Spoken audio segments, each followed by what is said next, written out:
Okay, ding, ding, ding. Class is in session. Get in here. Get in here with your paper and pencil, pad, and style it, whatever you're using. Today, we will be breaking down drugs used to treat gastrointestinal disorders. But before we start, let me introduce myself. They call me Miss Rose. And if you are new to the channel, welcome. Thank you for supporting this channel, and I hope you find value. If you've been here before, thank you again for your continued support. All right, let's get started.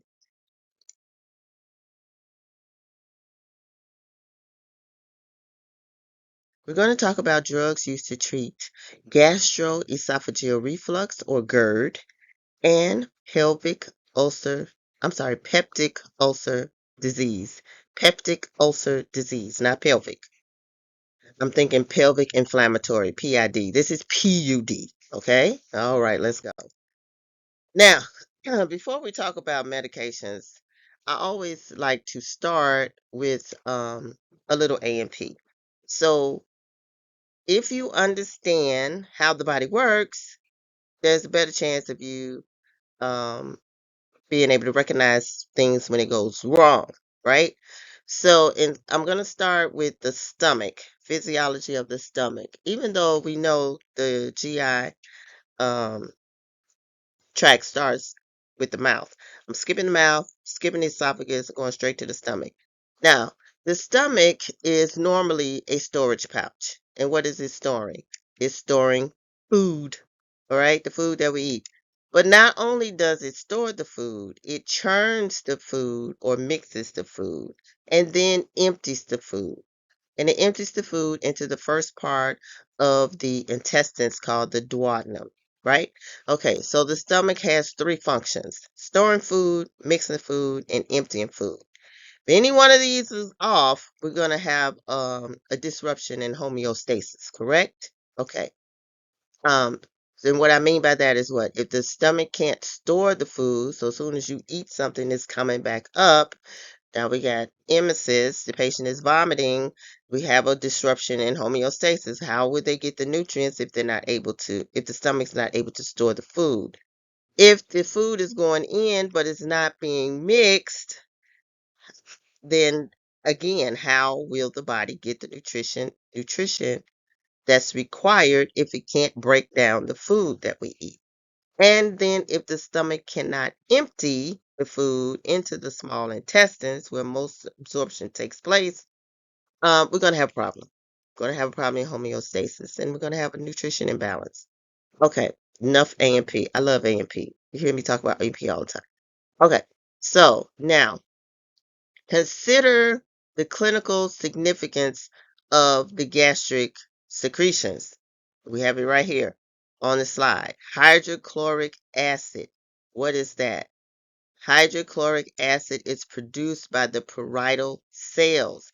And it's not just about digestion, right?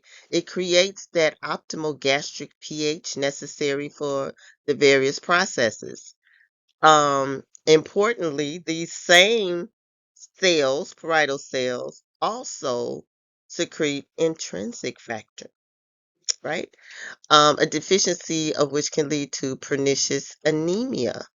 Remember, this is a significant vitamin B12 malabsorption and subsequent neurological, brain, and hematological blood complications. So this is something you need to know in order to be considered a safe practitioner. Finally, the mucus lining of the stomach is a critical defense mechanism. And the mucus lining is secreted by mucus cells, right? They secrete the mucus that protects the stomach lining. It is a built-in defense mechanism that the body has to protect the stomach wall from injury. So without this mucus, the stomach lining would be destroyed by the stomach acids. It's too strong. And those stomach enzymes. Disruption of this protective barrier can lead to conditions like what? Gastritis and ulcer formation. Very good. So I just highlighting the importance of its integrity, the stomach lining's integrity. Now, the one thing I didn't mention is the chief cells that secrete pepsinogen. Does that sound familiar? Pepsinogen, pepsin. Yes, pepsinogen helps keep down those stomach acids as well. Okay. Um, Common stomach disorders. I said we were going to talk about GERD. Okay, acid indigestion or GERD is commonly referred to as heartburn or sour stomach. All right. Now we always treat signs and symptoms of heartburn as as if it's a cardiac disease. And why do we do that? Because the symptoms are right here in the sternum area. Okay. And until it's ruled out, cardiac problem is ruled out, the symptoms may resemble conditions like ischemia, heart disease. Symptoms also may resemble scleroderma and gastric cancer. So we have burning, bloating, belching, and regurgitation. Those are the most common symptoms. The reflux of gastric secretions, such as pepsin and hydrochloric acid, into the esophagus is what is um, producing this burning sensation. Pelvic ulcer disease, I said we was going to talk about that. This includes gastric or duodenal, and which is what? What's duodenal? That's part of the small intestines. That's the first part of the small intestines. And the symptoms are more in the abdominal region, and the patient may complain of burning, gnawing, aching, pain, or discomfort. Whereas GERD is more in the thoracic region, the chest area. Peptic ulcers are more in the abdominal region. I'm pointing, you can't see me, but that's what I'm doing. All right, now treatment for GERD and PUD is multi-pronged, meaning it's not one particular thing. It starts with education. That's first, right? It starts with education. And this is like 75% of nursing. We do a lot of teaching, not only to the patient, excuse me, but to family as well. So weight reduction, that we want to mention that. Quitting smoking or smoking cessation.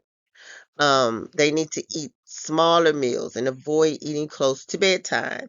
And they should also avoid tight clothing over the abdomen. Those are our teaching. Um, those are teaching points, right? Does anyone know why they should avoid tight clothing? Why is that put up there? That one, I'm gonna give you a hint. That one and uh, being overweight are kind of tied together. So what do you think? It It places pressure on the abdomen, causing gastric juices to be pushed up into the esophagus, causing that GERD. So very good. So you had to tie those two together. Also, we want to teach them about drug therapy that's used to relieve the symptoms. Also, we have drugs that promote healing, especially in the cases of the gastric ulcer. And then we want to prevent recurrence. We want to prevent this from coming back. So those are all part of the teaching, the part of the education. Not only part of education, but health promotion, right? If they know what to do. How does the saying go? When we know better, we do better. Okay. We want to limit the use of NSAIDs. NSAIDs are ibuprofens, um, our Advils, our Aleve, those type of things, and switch to acetaminophen, which is our Tylenol, if feasible. Tylenol has less side effects and has less side effects than the ibuprofen when it comes to the stomach, right? We know that NSAIDs can destroy the stomach lining and put you at risk for ulcers and bleeding. Acetaminophen does not do that. Antibiotics used for symptomatic H. pylori, because sometimes it's H. pylori that's causing the PUD. Okay, we're going to keep going. Like I said, we're not going to talk a lot about AMP in this particular study session, but we will have another study session about the different GI disturbances. All right, we have a question here, and this is just an FYI. You'll never be tested on this. It's on your NCLEX. However, this is good to know information. I mean, nice to know. Nice to know information. What percent of the U.S. population suffers from gastroesophageal reflux disease, GERD, or heartburn on a daily basis? How many people would you say it is? I'll give you a few seconds while I sip my tea. Okay, what did you choose? I don't have my headphones on. Just noticed that. I'll give you a few more seconds till I get my headphones set up.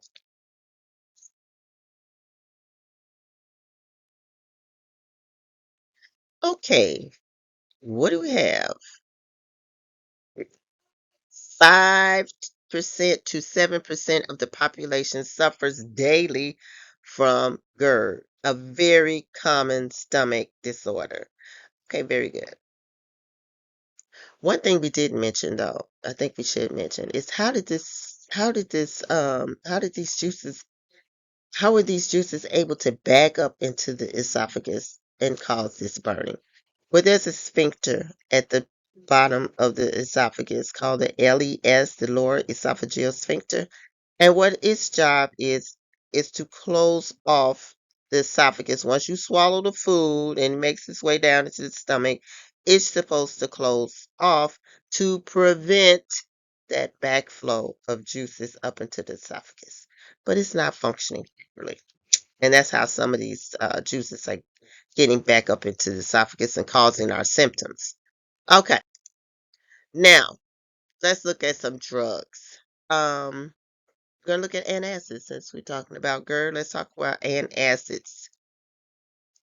These buffer the hydrochloric acid to a lower concentration. So this is a buffer. Antacids is a base. So if you think of your acids and your base, this would be like a base, like a baking soda. Baking soda is a base. Um, so it's going to kind of neutralize the acid. It's used to treat heartburn from excessive eating and drinking. Acute ulcer treatment requires large volumes, so this may not be the drug of choice for uh, large ulcers. Okay, I'm sorry, acute ulcers. The common adverse effect of these drugs are chalky taste.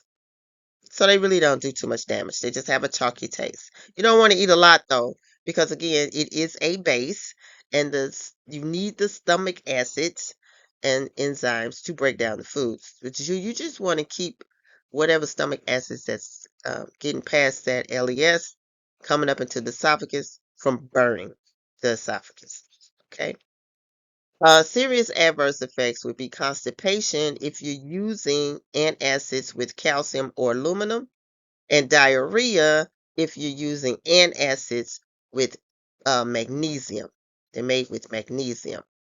Now, patients with hypertension, congestive heart failure, renal failure should use low sodium antacids, and they do have those over the counter, low sodium antacids.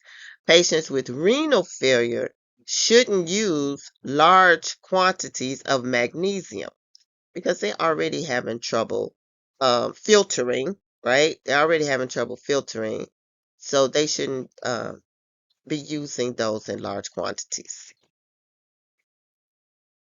Okay, so let's see if you can answer this question. A patient reports severe abdominal pain that occurs approximately 45 to 60 minutes after eating. The patient notes that eating dairy products or drinking milk alleviates the pain, but eating Mexican food or drinking alcohol worsens the condition. The healthcare provider orders x-rays to be done in several days, but in the meantime, which type of drug will likely be recommended for this patient? Now, I don't know about you, but I like Mexican food and some other ethnic foods I like, but they tend to be a little spicy. And they tend to work on that GERD. They tend to cause me a little heartburn. But so what am I going to take? What drug would be recommended if that's my problem? What do you think? Is it A, an anti-flatulent, B, an anticholinergic, C, an antacid, or D, a laxative? Which one do you think it is? Give you only 2 seconds. One Mississippi, two Mississippi. Okay, what's the answer? The answer is the antacid, right? And an acid is advised for this patient whose symptoms indicate probable peptic ulcer disease or GERD. It could be one or the other. So while waiting for the x-rays that will be used to confirm the diagnosis, and antacid will raise the pH, meaning that it's not going to be as acidic, it's moving toward the base. Of gastric contents and reduce the irritation of inflamed tissue. So we didn't really talk about pH of the stomach, but it's usually less than 4 or less. So that's very acidic. When you consider blood pH, it's like 7.35 to 7.45. Stomach acid is like 4. Okay. All right.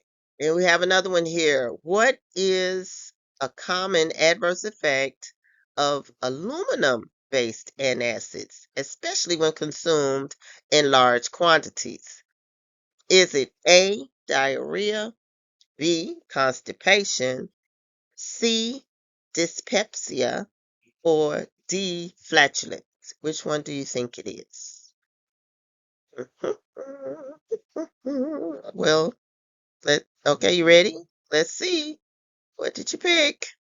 Did you pick B? All right. Aluminum-based antacids have a common adverse effect of constipation. That was on one of the slides. Patients need instructions on measures to reduce constipation. If it was magnesium antacid, what was the common side effect, adverse effect there? It would be diarrhea. Very good. So magnesium was diarrhea, aluminum was constipation. Okay, you did good. Now let's talk about histamine 2, H2 receptor antagonists. So although the stomach secretes acid to maintain the acidic condition or the low pH, too much acid can be dangerous and erode the stomach lining. Excuse me, as we stated earlier. This can cause pain for the individual if the stomach lining gets eroded. Remember, the stomach lining is protecting, that mucus is protecting the stomach lining. If that gets destroyed, the patient is going to start feeling pain from that acid. Okay?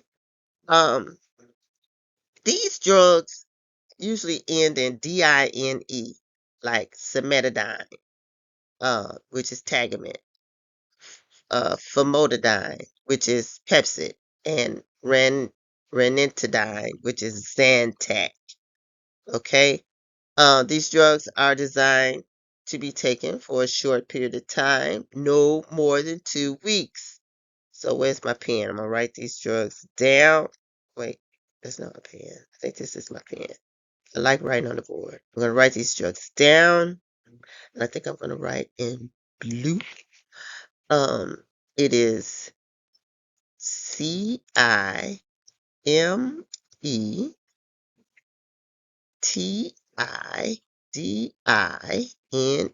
That's what I was talking about. INE, right? Um, or you can even say D-I-N-E, dine. Think of dine, dinner, GI. Cimetidine, this is your Tagamet. And then there's Famotidine.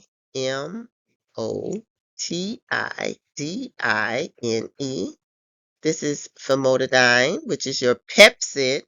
And then there is Ranitidine,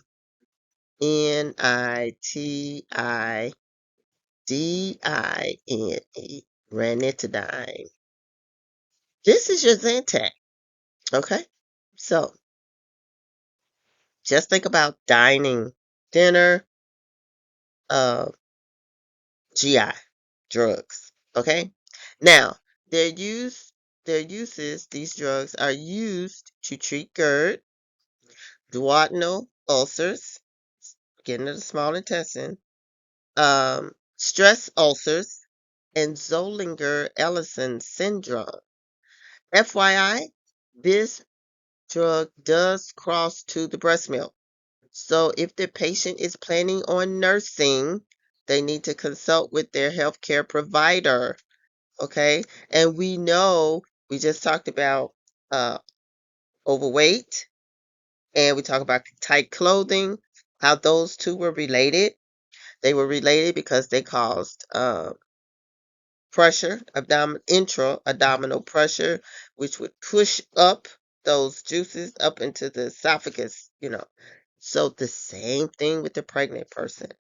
They're carrying a little more weight, and the position of the baby, how the baby is positioned in there, could cause some intra-abdominal pressure, which pushes upward, and so those secretions can get into the esophagus and cause that GERD. Okay, so see how you tied that up?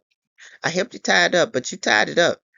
So, yeah, if they are planning on nursing, they need to consult with their physician first or the healthcare provider. Now, common adverse effects or side effects are dizziness, headache, somnolence, diarrhea, and constipation. But the serious adverse effects, so let's talk about the difference. I think we talked about the difference in one, but maybe you didn't see those videos.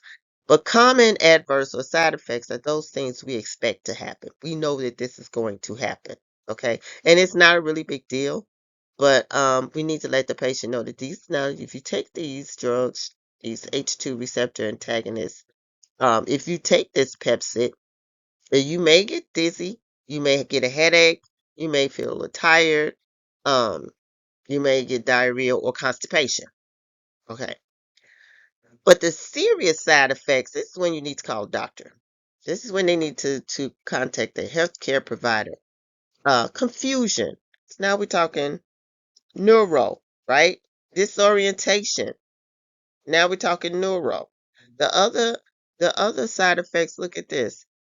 Um, Dizziness and headache, that's neuro too, but that's a little light. That's a little lighter than confusion and disorientation and hallucinations, right? Okay. So you need to contact your healthcare provider if you're suffering from confusion, disorientation, or hallucinations. That is a change in the level of consciousness, change in LOC, change in mental status, not the same as a headache or dizziness. Gynecomastia. Gynecomastia does anyone remember that term? That's when men grow breasts. Okay, so they need to talk to the doctor about that one. And hepatotoxicity, meaning this thing is toxic to the liver. So that means we got to do what? We need to be monitoring liver function tests, the liver function. So we're looking at the AST, the ALT, the GGT. Yeah, we're looking at all those things associated with the liver, PT, PTT, INR, all those things associated with the liver to make sure that the liver is not getting toxic. It's not causing any problems with the liver. Okay, very good. Now, let's look at this drug class. These are gastrointestinal prostaglandins. So you say, well, Miss Rose, what the world is a prostaglandin? A prostaglandins are lipids or fats that act like hormones. but aren't released into the bloodstream by the endocrine glands. So we know, again, I love talking about AMP, but it's not AMP class, but I'm just gonna say this. Endocrine glands secrete hormones directly into the bloodstream. But these prostaglandins act like hormones, but they're not coming from an endocrine gland, right? Where they come from then, Miss Rose? These substances are made by tissues that have been damaged or infected. Infected meaning infection, right? Damage means the gastrointestinal lining has been damaged by the hydrochloric acid because the mucus cells weren't producing enough mucus. I don't know. But these prostaglandins keep you from bleeding out by assisting with blood clotting. So, if there is a bleeding ulcer, these things are going to be released because they're trying to stop the blood. I'm telling you, the body has some built-in mechanisms in case stuff go wrong, then it can kick in. So these prostaglandins kick in. They also work by reducing the production of stomach acid while enhancing the release of the protective mucus. Love it. Contraindicated for use in pregnancy because they can induce uterine contractions, right? So, one drug, let's say, yeah, it's on the slide called Cytotec, right? When we want to induce labor, they're gonna put a little Cytotec in the around the cervix to cause it to dilate, right? But in this case, we're using it for um to prevent gastric ulcers caused by those NSAIDs like aspirin and Motrin. Okay, NSAIDs, non-steroidal, um, and these are our non-steroidal anti-inflammatory. Um,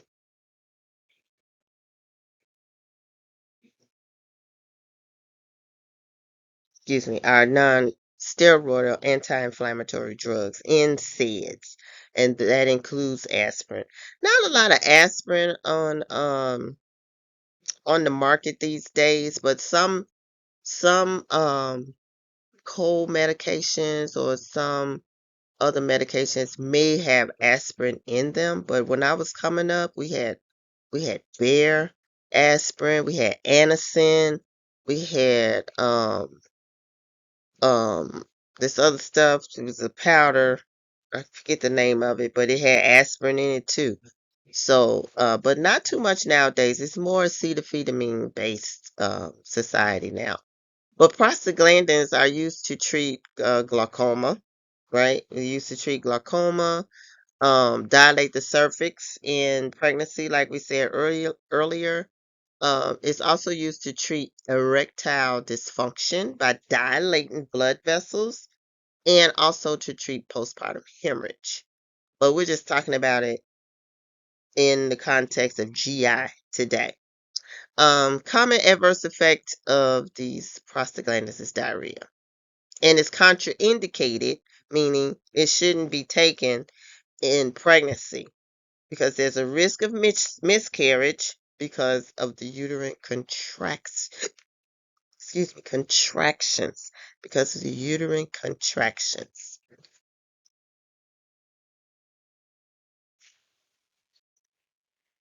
Okay, proton pump inhibitors. These drugs are going to decrease the production of stomach acids, and they do this by inhibiting the gastric acid pump of the parietal cells. So earlier when we were talking about the stomach and the functions of the stomach and the cells of the stomach, we talked about the parietal cells, did we not? Yes, we did. Again, A and P. So if you were to read this, um, like say you had this drug, you had to do a drug card for a proton pump inhibitor, and you wrote inhibit gastric secretion by inhibiting gastric acid pump parietal cells, and you didn't know what the parietal cells did, shame on you. Shame on you. Okay, but we know what the parietal cells did because we just broke it down. So, we use this drug to treat esophagitis, GERD, itis, go back, itis on the end of the esophagus, itis, it's inflamed or has infection. Itis means inflamed or infection, right? So to treat severe esophagitis, GERD, gastric and duodenal ulcers. Common adverse effects, diarrhea, headache, fatigue, and muscle pain. Okay. It can also be used in conjunction with antibiotics to treat H. pylori infections. They can counteract, these drugs can counteract the effects of Zollinger-Ellison syndrome. And remember, Zollinger-Ellison syndrome promotes stomach acid production. It's a phenomenon not clearly understood, but that's what it does. And it's usually with people who have some type of cancer. So if they get that Zollinger syndrome, Zollinger-Ellison syndrome, which is causing the stomach to make more acid, this drug can counter that. Okay, these proton pump inhibitors. Um, Serious adverse effects: rash, risk of fractures, and hypomagnesium. Hypomagnesemia. Mia meaning of the blood. So I didn't see that part. Hypomagnesemia. So there's low, that's how you read this. You read from the end of the blood. Hypo means low, and then you have magnesium. So they got low magnesium levels in the blood. Okay, very good. Now we have a question. The nurse is teaching the patient about the use of a prescribed proton pump inhibitor to decrease the symptoms of GERD. Which statement by the patient indicates the need for further teaching? Okay, so now what is this question asking? I want to break down the question before you actually answer it because I want to make sure you understand what the question is asking. This question is asking for the wrong thing. If this patient, I mean, if this patient says, you're listening for the patient to say the wrong thing. If they say the wrong thing, that's the right answer. Okay? Which statement made by the patient indicates they don't know what they're talking about. They need some more teaching.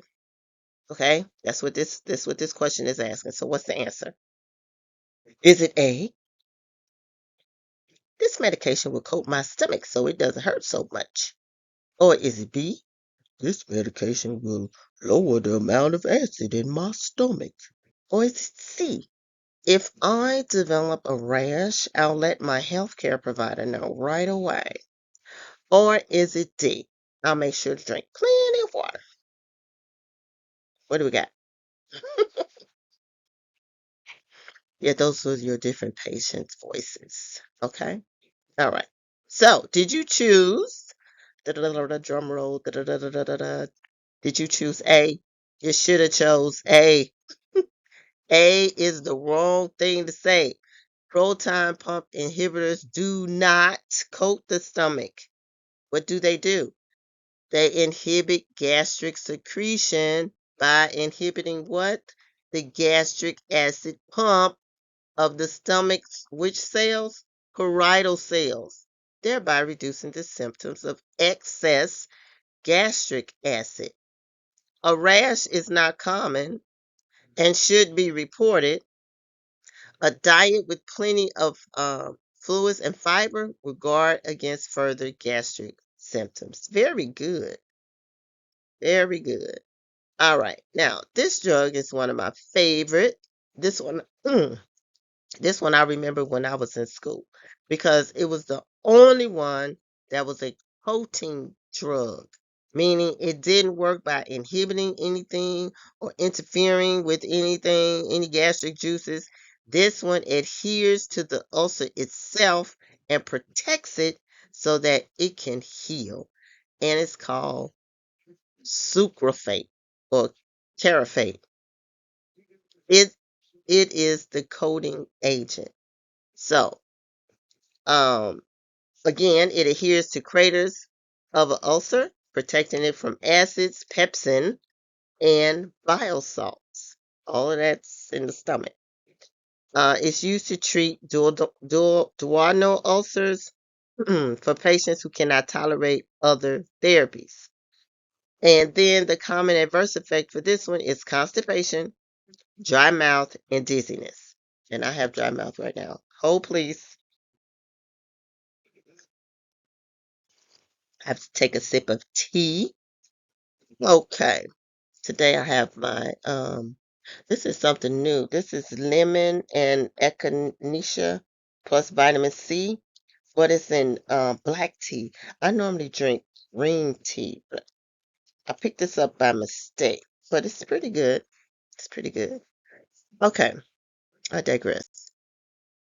Now, prokinetic agents. Let's talk about these. These drugs are going to get the stomach moving by increasing contractions or what? What's the medical term? Peristalsis. Peristalsis. I like to do, when I talk about peristalsis, I like to do the little dance right here because peristalsis. Peristalsis is movement. Okay? You do remember the stomach churns the food, right? Stomach churns the food. And that's the peristalsis. This drug can also strengthen the lower esophageal sphincter that we mentioned earlier, which can help with what? GERD by keeping the stomach acid where?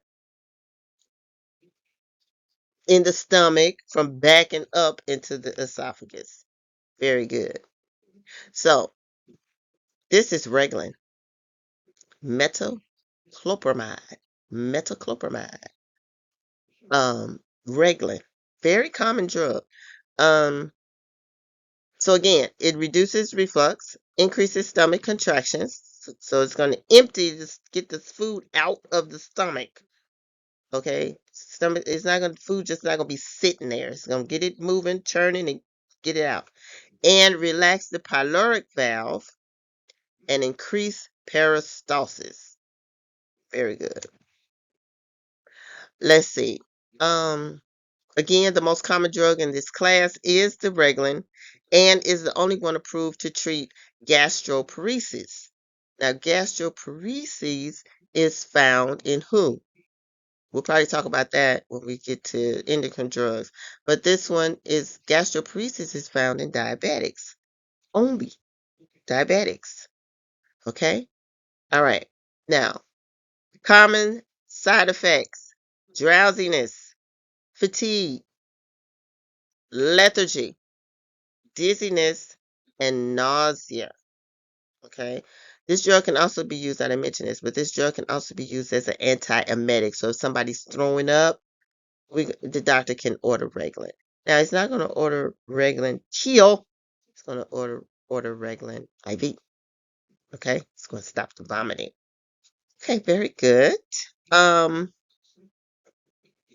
Extrapyramidal symptoms. Got to look out for that. And that's a serious adverse effect. We can talk more about this when we talk about drugs used to treat psychosis.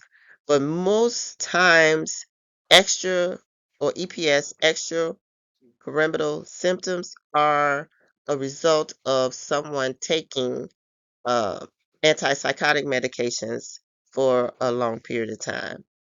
So these symptoms include restlessness, um, involuntary movement, facial grimacing, um, oculo, oculogeric crisis, torticollis, and rhythmic tongue protrusion. So you probably seen some of these facial grimaces, and they're involuntary. So the tongue, so they'll do things with their tongue, protrusion, and they're not doing it on purpose. These are side effects of a drug. Okay, all right. And then there's a risk for seizures as well. There's a risk for seizures as well as EPS. So these are serious side effects, and the physician needs to know. Primary care physician needs to know, or primary care provider, whoever it is. All right, we got a question here. The nurse is teaching the patient about metoclopramide, Reglan therapy. Just to slide back. Which statement indicates to the nurse that the patient has a correct understanding of the therapy? The patient knows exactly what's going on with this medication. We're looking for the right answer this time. Is it A, this drug will slow down the acid being produced in my stomach? B, by coating my stomach, this medication will reduce my stomach upset. C, this medication will make my I can't see that. What is this? What is it gonna do? It's gonna make my something system move faster. Or D, I'll be able to return to work as a truck driver tomorrow. Huh. So what do you have here? What did you pick? I'm gonna take a sip of tea while you think about it. Okay, what you pick? Did you pick C? You should have picked C. Metoclopramide acts as a gastric stimulant and reduces nausea and gastric reflux. Okay. Um, Again, the common adverse effects include drowsiness, fatigue, lethargy, and dizziness. Do they need to be going back to driving a truck tomorrow if this drug causes drowsiness, fatigue, lethargy, and dizziness? I don't think so. Okay. So this is one of those questions that tests to see how safe of a practitioner you're going to be. Because if you didn't recognize that as a wrong answer, um, that's concerning. All right, now we have antispasmodic agents. Almost done, people. Almost done. We have an antispasmodic agent, and they act as anticholinergics. Antispasmodic agents have anticholinergic effects, meaning they dry up everything. So the side effects would be blurred vision, can't see, constipation, can't poop, but we don't say poop. We say the S word. Urinary retention, we can't pee, and dry mouth, we can't spit. So you can't see, can't spit, can't pee, can't chew. That's how it goes. All right? Just remember that. That's how it goes when we're talking about anticholinergics or anticholinergic effects. But they can cause nightmares, hallucinations, orthostatic hypotension, palpation, dysrhythmias, and depression. These are the serious side effects that you need to contact your healthcare provider if you are experiencing them. The other ones, the blurred vision, the KC, can't, and the urinary retention, the dry mouth, nose, and throat, we expect that. That's what they do. It's almost like taking a Benadryl. We expect it to dry up everything, right? However, confusion, depression, and nightmares, hallucination, blood pressure dropping when you change positions, orthostatic hypotension, heart, dysrhythmias, and palpitations. No, no, no, no. We need to contact who? The healthcare provider. Very good. All right. So hey, thank you for watching the channel. If you like the content, please hit the like button. And to be sure you don't miss any new content, go ahead and subscribe. And feel free to share this with your study buddy. I'm here for you. There's no products, there's no merch. Just me breaking it down. I'll see you at the next study session.